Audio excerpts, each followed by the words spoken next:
Hi guys, welcome to my vlog guys. Ayan guys, nandito tayo ngayon guys sa Santa Maria. Ayan, napakaganda ng tanawin guys. Tapos napakahangin, napakalamig. Guys, sa totoo lang guys sa atin lang taod nyo na ng pagsasabi. Sobrang lamig dito sa amin guys, Santa Maria. 2 linggo na akong hindi naliligo. Sana po, wag nyo naman ipagkalat guys. Ayan guys, napakasarap dito oh. Ayun oh. Ayan guys, ang lamig. Para kang nasa freezer guys.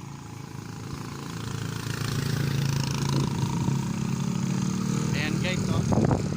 Yan, pwede kang mag-jogging, tumbling, kahit anong gawin mo guys. Walang pipigil sa'yo. Okay guys, thanks for watching guys. Ayan, medyo makulimlim kasi yung lamig nga guys. Kaya yun guys sana wag yung pagsabi guys na sa sobrang lamig. Magto 2 weeks na akong hindi naliligo. Thanks for watching. Thank you. Ito na.